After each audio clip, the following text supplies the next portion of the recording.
it was a short notice fight. He didn't have long to prepare for it. But what were you thinking as soon as you were notified that you had to get him ready?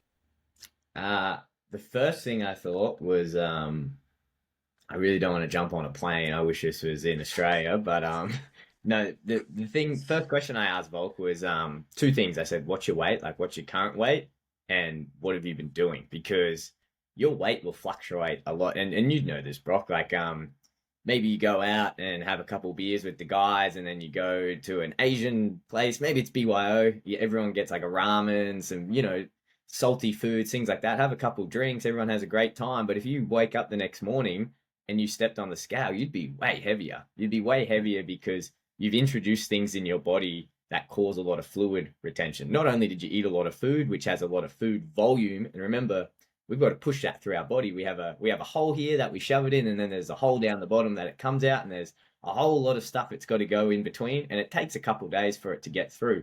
So you've got all that food sitting there at any one time. You've got a bunch of food, and then you're eating all this salt, which causes a lot of water retention. You're drinking a lot of extra fluid, so you've got all that in your body. So basically, I said to Alex when he called me, I was like, okay, well, what's your weight? And he was, yeah, 26 pounds or something off. But then the next question was, what have you been doing? And he was literally just on holiday. He had surgery and then he went away on holiday and he's like, man, I was just relaxing, doing what all us coaches were telling him to do. Like, Yeah, man, don't in train. the off season. Yeah, you need to have a break. You can't be in this Super Saiyan 3 mode all the time, bro. You've got to be turned off at some, and that's what he did. Like, he listened to us, he turned off, he just relaxed with his family, had a couple drinks, went and enjoyed, some good buffets. So yeah, that weight was really high, but it was artificially high, I guess. So I knew for a fact from working with Alex for years and years and years, I knew that weight wasn't his true weight. And we saw that within 2, 3 days, I knew that he would lose 3, 4 of that really, really fast. Because again, he would sweat out all that extra fluid. The salt, he wouldn't be on such a high sodium salt diet. So that would cause some fluid to come out. He wouldn't be eating the volume of food. So less food would be physically sitting in his gut. He had a lot of stores, like all his muscle glycogen. It was all topped up to the max. So I knew there was a lot to go in. So the strategy then was, okay, how much are we going to lose like initially, and then what are we looking at? What are we looking at then? Is this weight possible? And like I said, I've worked with Alex for years and we've got a lot of data with him, and I'm sure we'll get into it. Weight cutting is a funny thing because there's a period where you go through where you lose fat, but then the few days before you see them step on the scale, we're essentially just slowly dehydrating their body before we rapidly dehydrate their body in a sauna or a hot bath or when they exercise or whatever. So we didn't get this fat loss period. We had 11 days. So it was essentially clear everything out of the system, run the numbers, and see if we're in shooting range where we can manipulate fluid to get down to that weight. And it was big. Like, those numbers were big. And if I was to look at that with probably 99% of clients on my roster, I'd say, nah, don't do it. But Alex, I don't know if I've said this publicly. He's one of the biggest weight cutters in the UFC, and that's not because we prefer cutting weight or I encourage cutting lots of weight. It's just the fact that there's a lot of components that go into how much weight you can cut and how much you can dehydrate someone's body. And Alex just happens to have a lot of these factors that are in his favor. He's short, he's stocky, he's got an insane amount of muscle for his size, so he holds a lot of muscle glycogen, he holds a lot of liver glycogen, these things that we can manipulate. He seems to lose a lot of weight if we remove fiber. Like I said, he seems to hold a lot of food in his gut at one time. So if we can move that out, if we're manipulating salt, his body seems to respond really well. If we lower that salt, it will release fluid really, really well. And lastly, he's a really big sweater. He's a big sweater. So I'm sure you know, guys, if you go into a sauna, you take 3 guys into a sauna. If you have any friends who are Asians, it seems to, they don't sweat as much. It's just the thing. They don't sweat as much. And then if you have guys who are heavies, you probably train with that guy, Brock, who just, you roll one round with him and he's just drenched and you're like, dude, get off me. Or he's just Drips on dripping the in his face face. inside Yeah, control, man. yeah, when he's in side control. So all of these things play into how much you can cut. And Alex kind of has all of them pointing in his direction. So when I looked at these numbers, it was big, but I thought, yeah, you know what? If we do this right, we'll be able to get it. I looked at the post that you did with his diet on the day, and I just want to quickly read them out. You obviously know them, or you've posted them before, but I'm just curious. I'd love to hear why you chose these or this type of meal plan.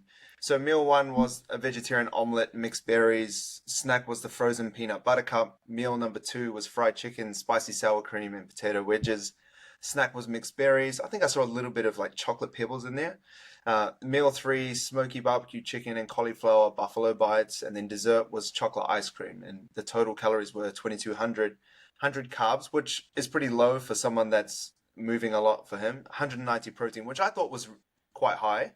And then 125 grams of fat. So I know it's quite a lot of info to take in, but why did you do, I guess, food choices like that? And then why those calories and macros? Yeah, so a couple things will break down. So firstly, when you're cutting weight, as I said, usually these guys have 8 to 12 weeks in a fight camp, we call it, or a comp prep, whatever you want to call it, where we're losing body fat. And losing body fat is very different to what we call weight cutting. When we're losing body fat, you do that by manipulating the body's energy balance or state of energy balance. A lot of people will say, oh, you got to be in a calorie deficit. That's true, but there's a bit more to that story. You've got to be in a state of negative energy balance. It essentially means all of the things in your body, you're burning more than what you're putting in. So we can all agree that's how you lose body fat. And we'll strategically do that for 8 weeks, which brings these guys' weights down quite a lot during the fight camp or comp prep, whatever you want to call it. Sorry to jump in. And typically, how aggressive would you go with that say you have an 8 week period of where you're dropping actual body fat? Does it depend on? We don't go too aggressive. The guidelines our team sets is you don't want to go 0.5% of your body weight is a good amount. Maximum is 1.5% of your body weight each week. And the reason we do that is you got to remember, it's not about losing weight. These guys are training 2, 3, 4 times a day, and they're doing it 6 days a week, 6.5 days a week, some weeks, and it's really intense on their body. So if you're taking away calories, you're taking away not only their fuel to train, but the fuel to recover as well. So if you put them in too big a state of negative energy balance, it puts them at risk of what we call low energy availability, which is a really big issue in sports. And that essentially just means your body doesn't have enough calories to do all of the essential functions that it needs. And so it starts rationing and sparing calories. And you see this happen to people who are not just athletes, but people who aggressively diet. And you see negative effects such as their hormones will shut down. Females lose their period, guys' testosterones plummet, growth hormone goes down. All of these things that are negative start to happen because your body is rationing calories between the body systems. And we don't want to do that because these guys are training. So you just put them in enough of a calorie deficit to hit the weight that we want to do, but we don't want to be so aggressive that our body is rationing too hard. We're going to have to ration because we're in a deficit. You don't want to ration too hard.